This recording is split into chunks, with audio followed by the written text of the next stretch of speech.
Welcome to Throwback Thursday, where we bring you a homeopathy hangout episode from our archives in case you missed it first time round. Because this episode may be a couple years old by the time you hear it as a throwback, some of the special offers, links, or content may not be valid anymore, so please keep this in mind when listening. You're always welcome to reach out to us at info@eugeniekruger.com. Enjoy the episode. Today's guest is Dr. Shruti Shah in India, who runs a non-profit for cancer research in homeopathy as well as a homeopathy cancer clinic. She has written and presented several research papers in international journals and conferences regarding the scope of homeopathy in the treatment of cancer. Recently, Shruti wrote a book called Cracking the Codes of Breast Cancer and Homeopathy, which includes an in-depth study of more than 75 breast cancer remedies and their integration within modern medicine, phytochemistry, and molecular biology. Shruti has treated more than 2,000 cancer patients with homeopathy so far, and her online and offline practice is centered around oncology. You can find out more about Shruti's work and to book a consultation at www.drshrutisha.com. That's DRSHRUTISHAH.com. Enjoy the episode. Welcome to the Homeopathy Hangout, where we discuss all things homeopathy from around the world. And now my mum and your host, Eugenie Kruger. Hello, homies, and a very warm welcome to Homeopathy Hangout. Today, we get to speak with Dr. Shruti Shah in India. Welcome, Shruti. Thank you, Eugenie. It's lovely to have you on today. I always love having the Indian homeopaths on because your practices are so different to what we have here in Australia and actually probably most of the world. You get to see so many people and treat so many conditions that we're not even allowed to treat over here. So I love learning from you. But can you tell us, Shruti, how were you first introduced to homeopathy? Actually, I was very much interested in medical science and especially how to find solution for different conditions. So I took my admission into pharmacy course and I was studying pharmacology there. But somehow when I was studying pharmacy and pharmacology, I felt this treating humans with this synthetic factory-made chemicals very wrong itself. So when I was young, a student, when I was attending college and classes, something was paining me deeply when I learned to study pharmacology, though it is a wonderful science. And tears used to come out from my eyes that what I am doing here, this is not what I want. This cannot give a permanent solution. And in our textbook of pharmacology, which is written by Dr. Satoshkar, on the first myth, there is a mention of Dr. Hahnemann in homeopathy. So somehow it appealed me and I looked into homeopathy literature and I read about Dr. Hahnemann. And then it felt to me that this is what I'm looking for. Here lies my treasure. So after studying 1 year of pharmacy and pharmacology, I switched to homeopathy. Oh, that's amazing. And how cool that Hahnemann was in a pharmacology textbook. But I guess in India, they look at things a bit more holistically. Hey, you have your Ministry of Ayush that you have over there, and people are more open to natural medicines, I guess. So it makes sense. Now, you have a special interest in cancer, which is wonderful because I feel like there is a pandemic of cancer, especially the last couple of years. It feels like it's just popping up everywhere and it's just getting worse and worse. So it's wonderful that people like you are doing so much work to help patients with cancer. But what made you particularly interested in this field? There are two answers to this question. One, that somehow I knew as a child that I would be doing cancer research. When you are a child, someone wants to be an astronaut, someone wants to be a doctor or a racer. Somehow, without any thought, I knew that I want to be a cancer researcher.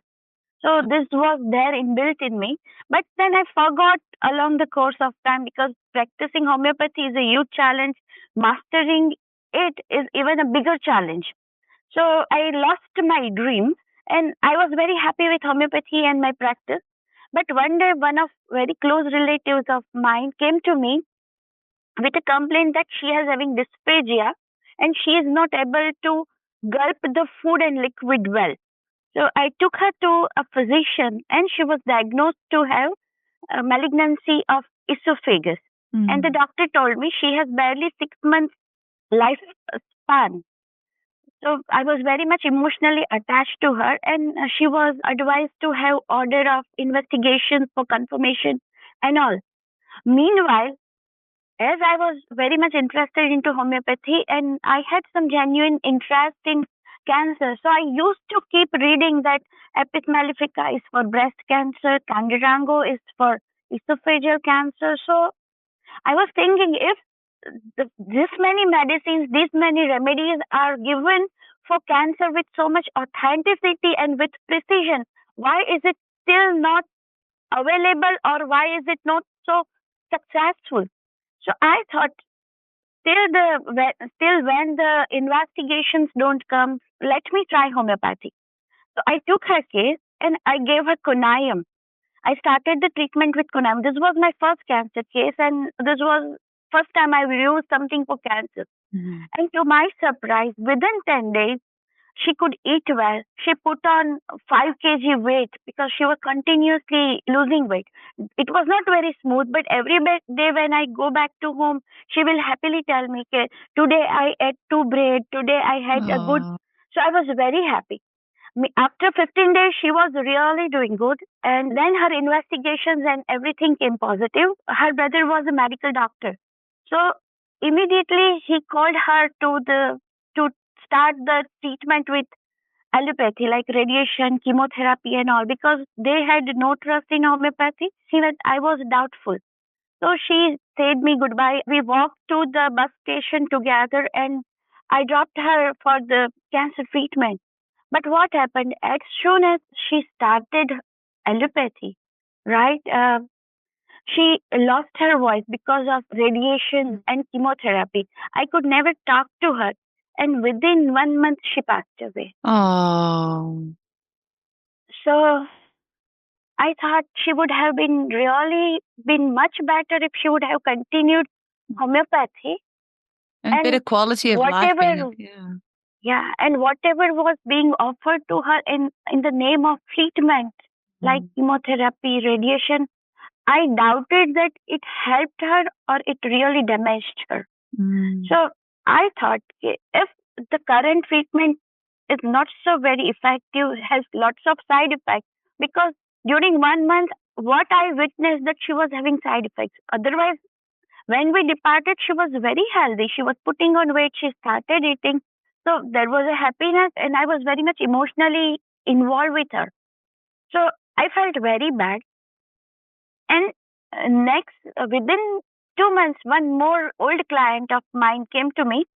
She had breast cancer, and she requested me that I have taken all the treatment. Even she had to sell off her jewelry and home to get herself treated. And doctors have said there is no hope for me. And can you do something with homeopathy? And I really tried, but I couldn't because it was so far advanced case with lots of side effects. But these two cases happened simultaneously, and she was requesting me that my son's exam is after 3 months, which is very important exam. So can you extend that lifespan for me with homeopathy?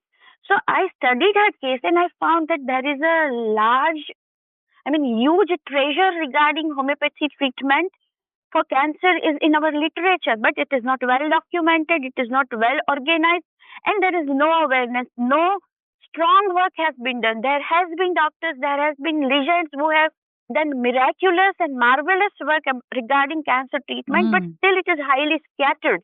There is no strong platform where you can stand and speak out. Okay, yes, I can help you confidently. And there is a lots of shortage of skill among homeopaths as when cancer therapy is concerned. Everybody, we know in early that we have an answer, right? But still, we are not well equipped with the data we are already having. So I was really angry because I lost these two patients very painfully, and when I could have helped them. So one fine day, I thought I want to help these cancer patients. I want to bring out the goodness homeopathy is having for cancer patients. So I started a charity clinic and research foundation. And as I had no technical support, no institute background. So I looked up in the sky and asked God, will you be my sponsor? Oh. And I started in my clinic itself. I kept the board one finder that prayas, it's an effort. It's a Sanskrit word, means in an earnest effort. So it was a foundation which named after Prayas, Homeopathy and Cancer Research Foundation. And there was no awareness. So I started it with like a charity setup. I kept a wooden box there, and cancer patients can come to us, take a treatment, and whatsoever amount they want to keep, they can keep there. That way, I started the cancer clinic in my own premise. But as I said, I had no technical support, I had no financial support. So I looked up, and then slowly, I started getting all the support I needed eventually. I cannot say it is a fully fledged, fully bloomed work, but it is a work under process, and slowly things started unfolding themselves. So this way I started this cancer foundation and cancer clinic. Since 7 years, initially there were different kind of patients, very few patients, they were very skeptically, but right now many doctors have joined us, many people are helping us, and yes, many things are under pipeline. So this way I entered into cancer therapy. And as I brought to you, it is my passion and mission both. Oh, I love that. Wow. It sounds like the universe definitely brought you to this point. And it's, like I said, so wonderful because it's just growing and growing. And the more answers we can give to people, the more hope and support we can give them for a better outcome for their cancer diagnosis, then, that's the highest calling that we can possibly have to help these people. And like you say, it's interesting so that you say that there is mention of cancer throughout the Materia Medica, but it's not in one place. And we've got a couple of Ramakrishnan's book on cancer is obviously really great. There's a few others as well. I've got one here on tumors and things. So we have got a few books out there, but you've actually written a book called Cracking the Codes of Breast Cancer and Homeopathy. And you've got more than 75 breast cancer remedies in this book. And I can't believe I've only just found out about this now. I can't wait to get my hands on a copy of this. But can you tell our listeners a little bit about this book?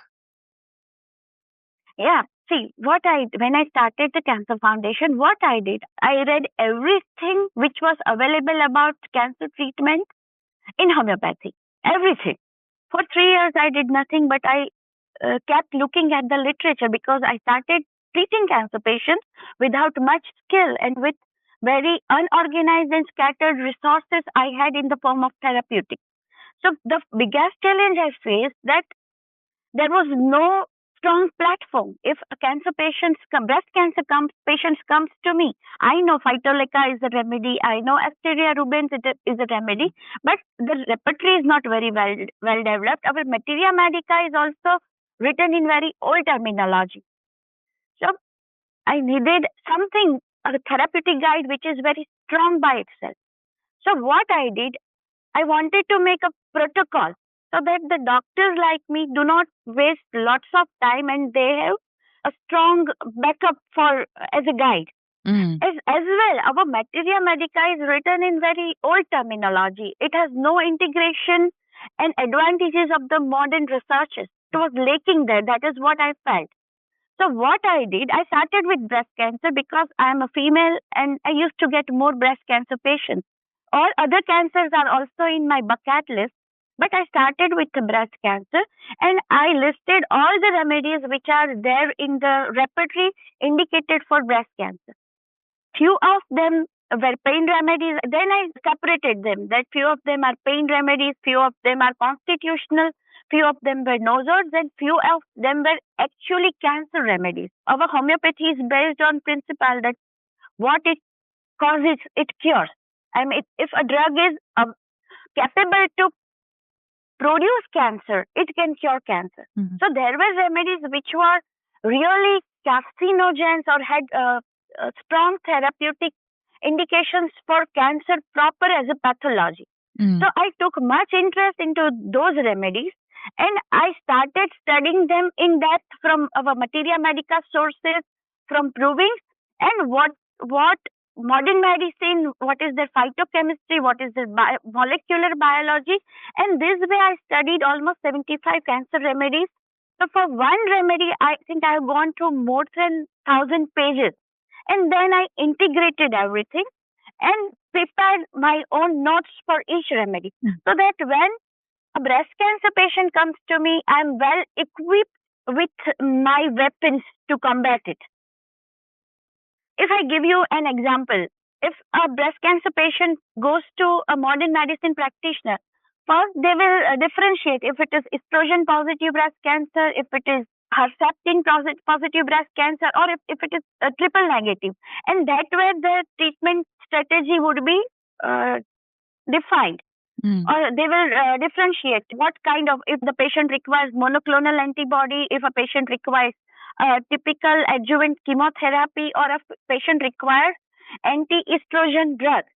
So we couldn't use these advantages. So I started our remedy.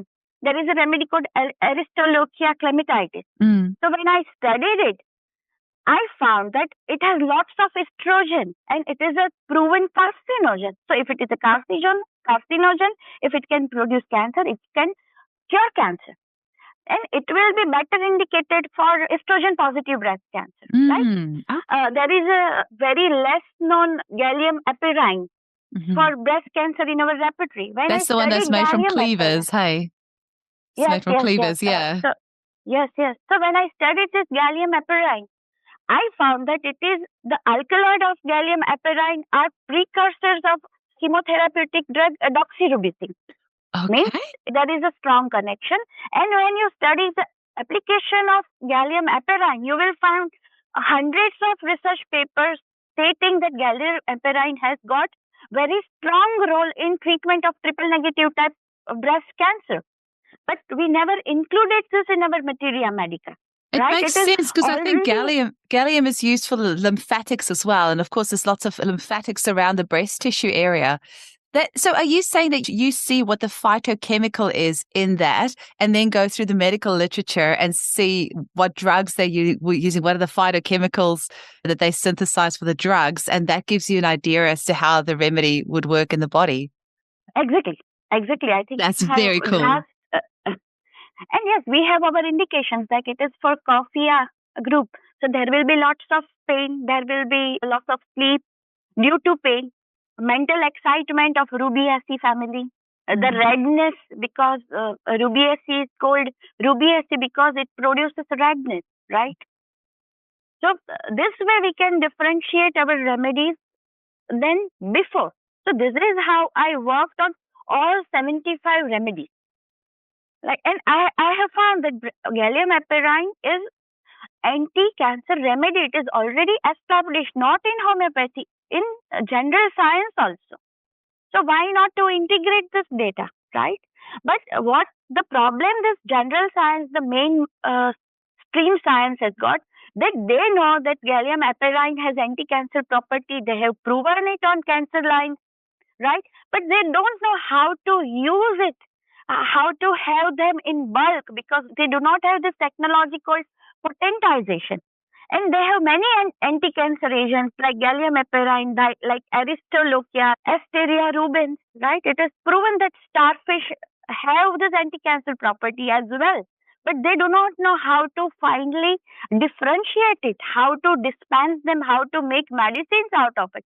So what they do, that they make synthetic alkaloid like gallium epirine, but it has disadvantages and it does not have the fine tuning like we homeopaths have, right? And because of our science of potentization, we do not produce any side effects, but still we can fine tune our treatment. They know that answer of cancer therapy lies in preparation of nanoparticles, right? They know that there has to be a DNA genetic medicine. And we already have the answers, right? So if we combine these two work together, I think we'll be better equipped when it comes to treating cancer patients.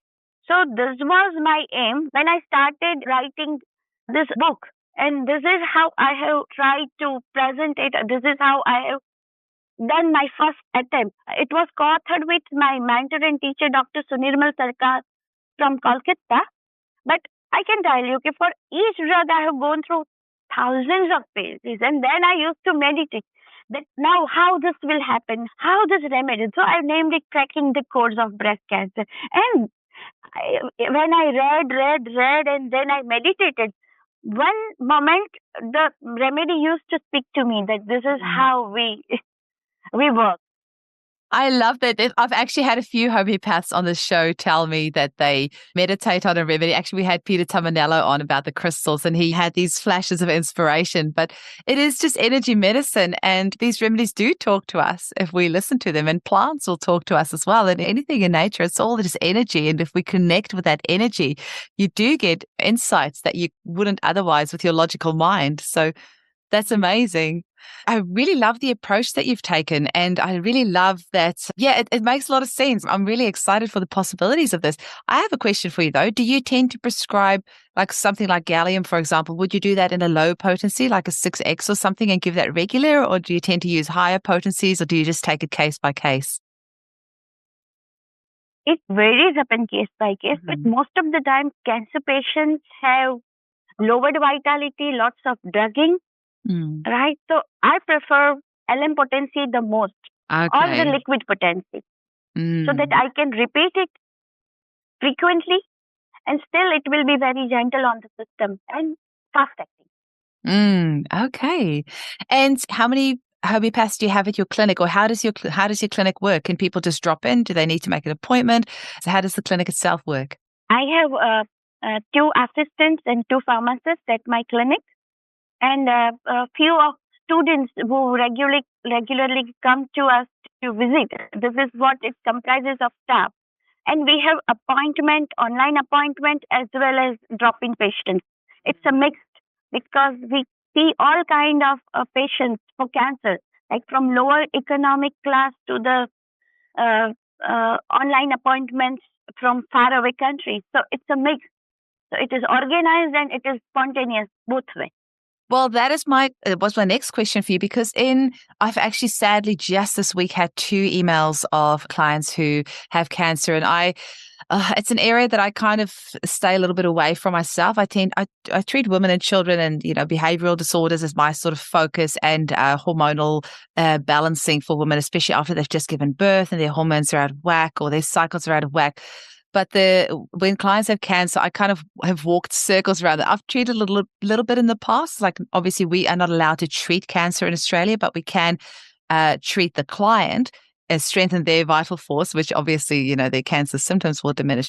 But I have kind of been referring to homeopaths who I know are experts in the field. So I've sent people to Dr. Farooq Master and a few other homeopaths that I know have lots of experience in this. So I'm so glad to be in contact with you now. And I'm glad that you take people online. So I know that I can refer people to you, and they could just see you for a consultation online, and we can easily access the remedies here, which is great. I've got another little client of mine who has had severe issues with her heart. She's only, I think she's about 2 years old now. And Dr. Adil Chimtanawala we've had on the podcast, who's a cardiac expert. And it was wonderful because even though my client's here in Perth, he's been treating her online. He's in India, and then she just tells me what remedies the mum needs for her baby, and I provide the remedies. So it's been wonderful. So you're saying that you're happy to take on new clients around the world.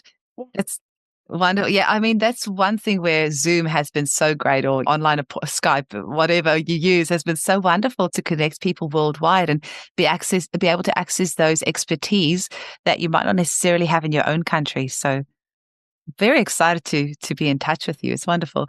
And you say you've treated over 2,000 cancer patients so far with homeopathy. Can you maybe tell us about some cases, or how long the appointments are, what sort of questions you ask, or what people can expect if they come and see you for an appointment? See, when we started our foundation, only lot of patients we got were for palliation. The doctors have said that we cannot help you, there is no hope. And still family wanted to offer a help or find a way to soothe their suffering. So these patients initially started coming to us for palliation. They can pass their last stage peacefully and painlessly. So these were the patients I got for initial 2 years. And then the relatives realized after adding homeopathy to the treatment, though they lost their relatives, there was a genuine difference. There was a palpable difference was made when they started homeopathy, right? The medicines and the work, the efficacy of our science spoke by itself. So this way I started getting more patients of all stages.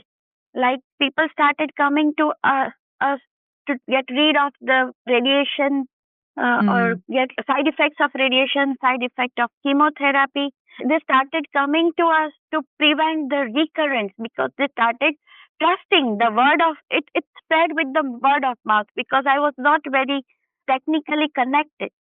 And the patients which came to us initially were of very lower socio-economic class, right? But they spread the word of mouth that, yeah, this treatment is making a difference. So then we have started getting patients. And after 7 years, the achievement we have received so far that I can say with surety is the prevention of relapse. Because I have been keeping a close watch. And patients tell us that we are taking the homeopathy treatment after we got treated with chemotherapy, radiation, and surgery. And since 5 to 7 years, we are under homeopathy treatment, and we are happy that we are cancer free. But we are sad to inform that the patients who were taking treatment with us, but were not taking treatment of homeopathy, many of them are no more. Right? So it is very sad thing, but as well a positive thing that homeopathy has certainly increased the period of remission, prolonged the period of remission. And after, since last 1 to 2 years, we are getting virgin cancer cases as well. The people who are not willing to go for this harsh treatment like surgery, chemotherapy. And I would say that, yeah, we have a very promising role to offer to them as well. We are seeing very good cases, very good results, even in virgin cancer patients, that it recedes, it gets cured. Still, the percentage is not very high. I would say it is 25 to 30% success ratio when it comes to treat pure cancer patients without any aid of treatment. But yeah, this is not less. We see failures, we see patients dying. To be in cancer therapy, every day you realize that you are helpless. You couldn't help better. You could have been better. So it is a challenge and pain, both as well. But we see success. So it keeps me going on. Yeah, there is a hope. There is a ray of light that we can certainly make a difference. Yeah, I often Did I understood your question well and answered it properly? Or yes, no, and I often think that if you're specializing in something like cancer, that it must be pretty hard on you as a practitioner as well, dealing with those sorts of cases where not all of them are going to survive. Like with me treating behavioral disorders, at least I know the kiddies you might get in trouble at school or at home or whatever, but at least they're going to live. But with what you're doing, it must be very hard as a practitioner dealing with that because you're literally working with people's lives. And like you say, it's wonderful when you get the successes, but how do you as a practitioner keep going? Because I'm sure that can get you a little bit down sometimes.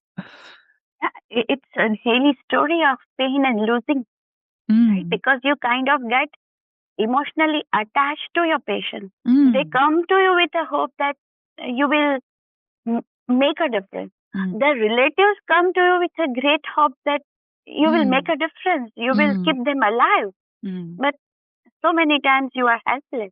So many times, because sometimes they are very late to approach you. Exactly. Sometimes your technical expertise is not sufficient, right? Because we grow. We are not yet the master. I am not yet the master, but I grow. I'm learning. I'm into my learning process. And the science itself is into the learning process. Absolutely. Sometimes you know that these therapies are going to harm them, but still they go for a very harsh therapy. So, and then you see them suffering more. Then you see them being more into pain. It's Right? very hard And because they have to make their own health decisions. And, you can only lead a horse to water. You can't force it to drink. So you can only give them those options. And at the end of the day, it's their life and their choice. And if they decide to do things that is not going to be good for their health, if they decide to go for, like you said, the harsh therapies, they kind of have to learn that lesson sometime. And unfortunately, people do often leave the homeopathic route as a last resort. So they've already had all the poisonings from, the pharmaceutical medication. They are already, end stage, and then they come to us as a last resort. So any tiny little bit of success you can get from that is actually miraculous. it keeps me going. Otherwise, it is, as you said, it is very disappointing. You lose patients. You see them suffer, right? You happen to disappoint them. You happen to disappoint them, right? Their relatives. But the change we make is so miraculous, so rewarding. It's worth it. The suffering is. Yeah. Shruti, have you got any final messages that you want to give our audience? And can you also tell people where they can purchase your book? Because I want to know for myself as well, but also I'm sure our listeners want to know where they can get a copy of your book. I think the message I would like to give is that be open to the natural science. There are many doctors and scientists working for you behind the curtain. They are still not under the limelight, but they have heart, wish, and capacity to offer to make a difference. So be open and do not be judgmental, because we face judgment. I'm sorry to say, as a homeopath. Right. So we have wonderful remedies to help at all stages of cancer and other diseases as well. But I'm going to speak about cancer because I mainly deal with it. And my book is published by BJ Publishers of India. And you can contact them online, or their stores they are having a deal with out of India. Or you can write an email to me as well. So I can also send a book. If BJ is not available, my office can post it for you. Oh, amazing. And do you want to give us your email now, or shall I just put it in the show notes for people to find? Yeah. It is Dr. Dr Shruti Shah 27 at gmail.com. Excellent. So people can email you directly as well if they want to purchase a copy. Yes. Okay. And I think I mentioned you about my website also, right? Yes. So there also they can contact for appointment or purchasing of my book. Wonderful. So drshrutisha.com. So drshrutishaah.com. Wonderful. Thank you so much for sharing this with us, Shruti. And I'm very excited for the possibilities and, homeopaths that are going to be seeing more and more and more cancer in our clinics. And your book is going to be a wonderful addition to our practices. So thank you very much for your time today. Thank you. And my greetings to your listeners. It was equally a pleasure for me where I got a platform where I can pour my heart. Thank you. Oh, it's a pleasure. Thank you, Shruti. Bye-bye. Bye-bye.